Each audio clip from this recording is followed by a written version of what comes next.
Bobby King's great dream. That's what he's doing. And so it's really not about. I mean, I know some people think, like the Celtics drop 53s and everything like that. Okay, bad loss on that one. So the Kings allowed something to happen that they just couldn't allow to happen, and that was they allowed this team to out 3-point shoot them. How do you stop a 3-point shooting team? You close out better, you close out quicker, you play up over screens, pay a lot more attention to detail, less double teaming, less zone, those type of things. The Sacramento Kings lose in San Antonio 96-116. And like I was saying, the San Antonio Spurs were hitting the 3-point shots and the Kings were not. They couldn't score this evening for some strange reason. 116-96. In my opinion, the Kings should be scoring over 100 points every night with this offensive team that they have. And their defense isn't the greatest, and they're short-handed. So that's one area that they need to do. They need to have on a nightly basis is a very aggressive offense. And they need to close out better from three-point land all day.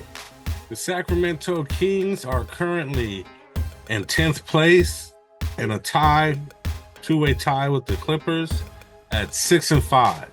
Teams are starting to separate and spread out a little bit.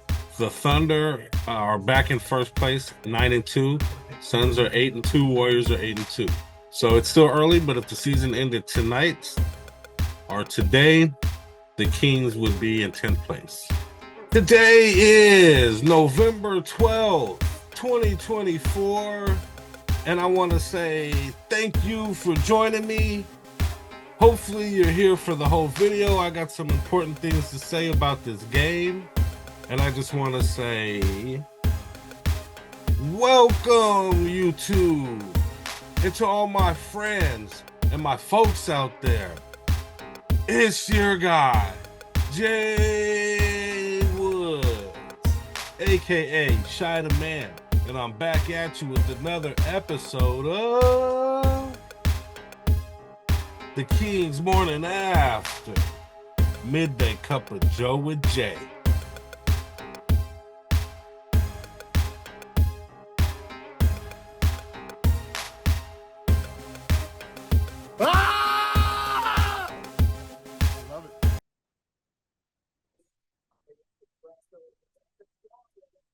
Oh yeah, man. Woo. That cup of Joe is stale and old. Kind of like how the Kings looked last night. But it's practical and it does what it does.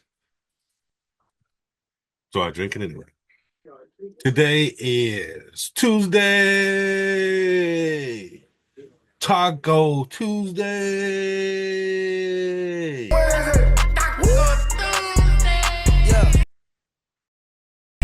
Taco Tuesday, I got the cheese, she tasting the Kool-Aid. But yeah, my cup of Joe for today is that we cannot let young teams defeat us like that. I understand we were on the road and we were in the back-to-back, second game of a back-to-back. Yet and still, we cannot let these young teams, up-and-coming teams, beat us. You know, we're one of the OG teams that should be able to beat some of these younger teams by now. This team came in and out-executed us. They shot 3-pointers better than us. And I think you may have heard, if you're an avid Kings fan, that the Kings are one of the worst 3-point shooting teams in the league right now.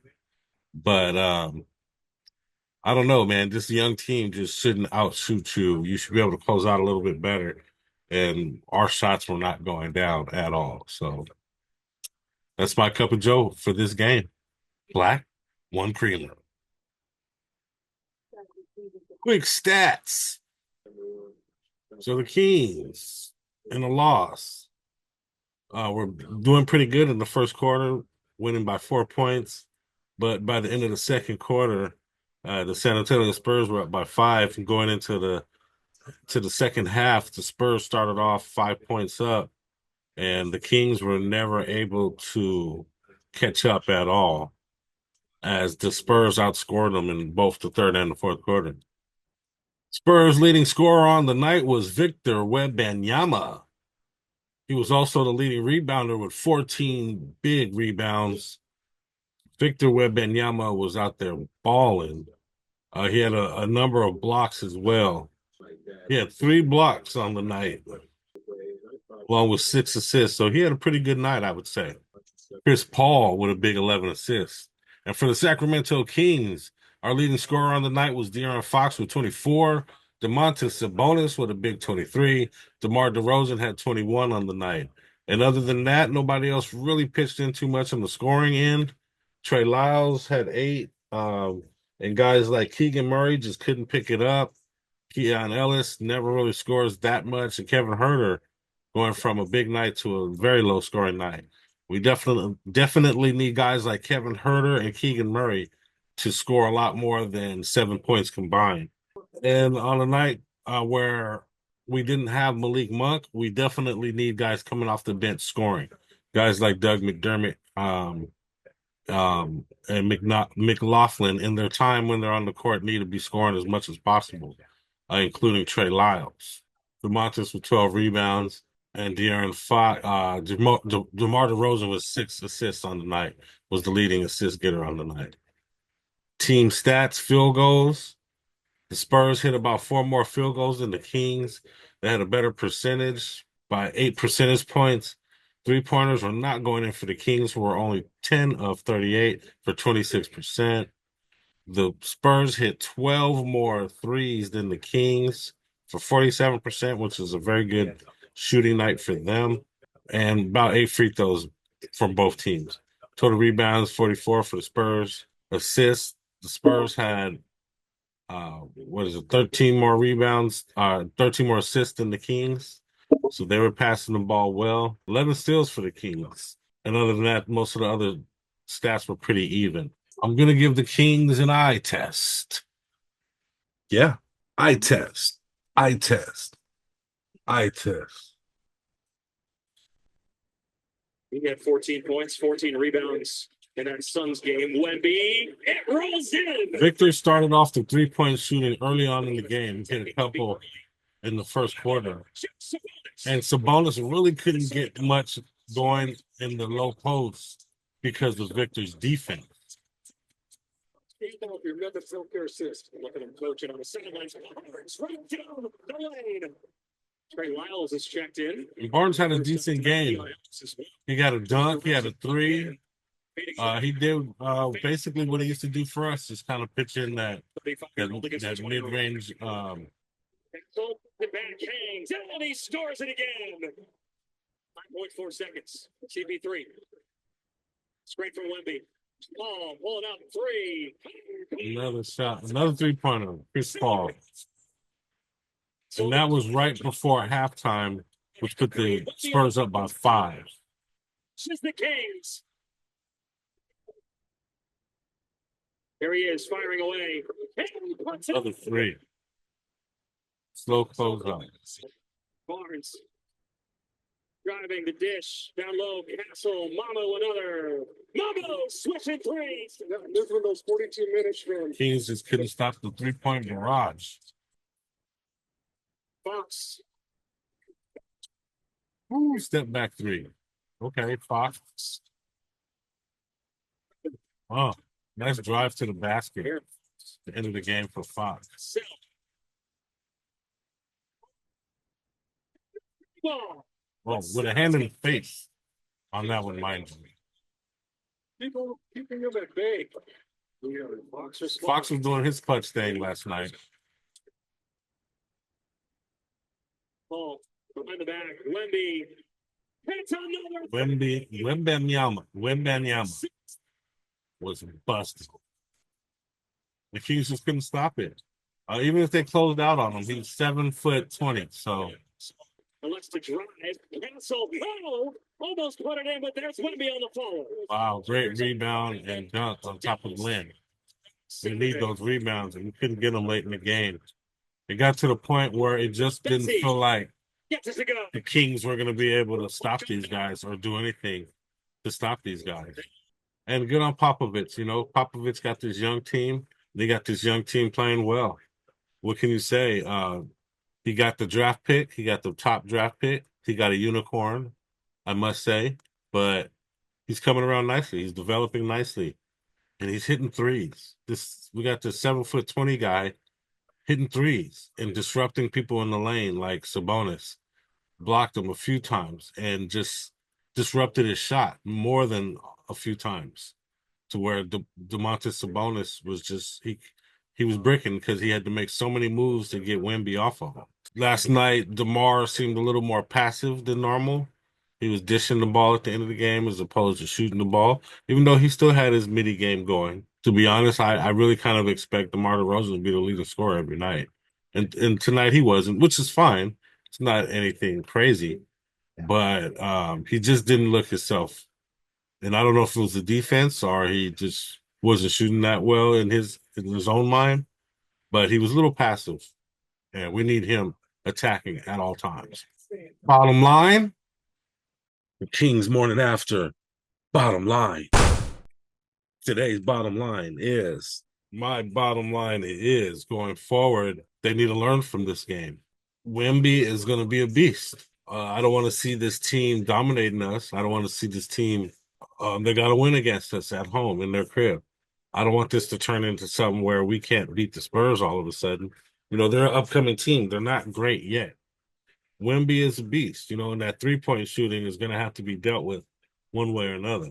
A guy that's 7 foot, I don't even know, 2, 3, 7'1", 2, 3, that can shoot threes the way Wemby can with the control that he has, shooting from 2, 3 feet behind the line.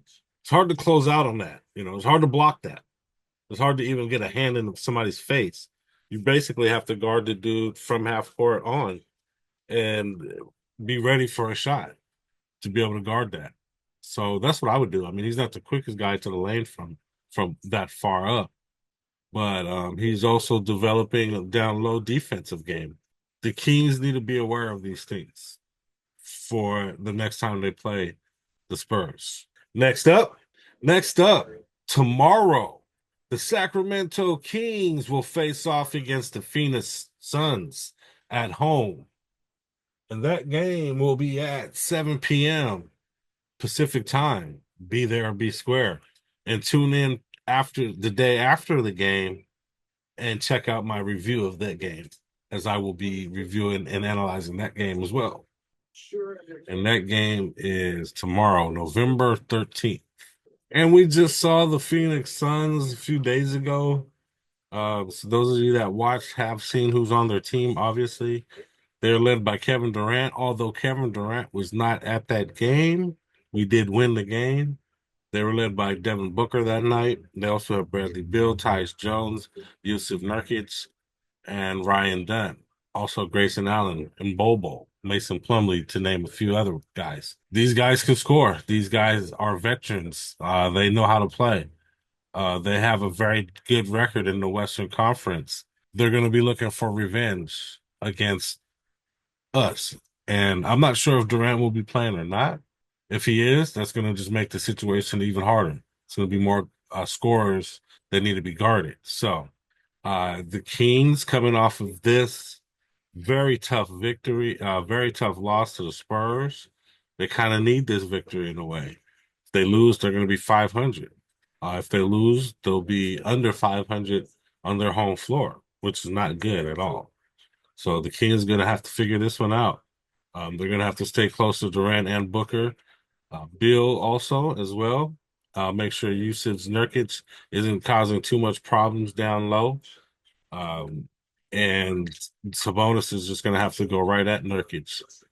So this is, in my opinion, is kind of one of the first must-wins of the season. Betting lines. So I don't have the Kings betting lines tonight, but if you want to bet on basketball or any other sport, I like to bet on boxing as well. I invite you to use the link below. They'll give you some, they'll match your money also as well if you use the link below. So try Bet Us. in the description below if you want to do any types of sports betting. And I have a question for you guys. Are you guys worried about the Kings falling to 500 with this next Phoenix game, or falling below 500? Is this team up to your standards? Are they playing up to what you thought they can do? Make a comment. Let me know below what you think. Also, comments help the channel. They help me kick the algorithm's ass. So make a comment. Comment on anything. Comment on the weather. I don't care. Plus, if you like the content that you're listening to, I encourage that you press that like button. We're new. We're growing. So anytime you press that like button, it helps. It brings more viewers to the channel. And also, please subscribe. If you like the analysis, if you like hearing Kings talk, anything Kings news, then click that subscribe button. I invite you to click that subscribe button. We're also going to be doing some other fun stuff too. We're going to be watching live games together. We're going to be doing some memes and some other funny stuff. We'll be doing some polls and some top fives and things. So I encourage you to click that subscribe button. We're going to be having some fun Kings activities later. So click that subscribe and share the content. Sharing also helps kick the algorithm's ass. I appreciate you. And I got a motivational quote for you guys today. And this is a pretty interesting quote, I think. Check this one out. The road to success and the road to failure are almost exactly the same. Wow. That's deep. And that's by Colin R. Davis. Colin R. Davis says, the road to success and the road to failure are almost exactly the same. Wow. You know, you're going to go through a lot of failures on your way to success. Don't let that discourage you. Keep going, keep moving, keep motivating, stay motivated. And until next time, guys, that's pretty much all that I have for you today. I appreciate you watching this far. And if you watched this far, you obviously liked something I said. I entertained you in some kind of way. Click that like button. Click that subscribe button. I appreciate you. And as always, I just want to say thank you for joining me on this latest episode of the Kings Morning After Midday Cup of Joe with Jay. Oh yeah. And before you go, check out some of my moves.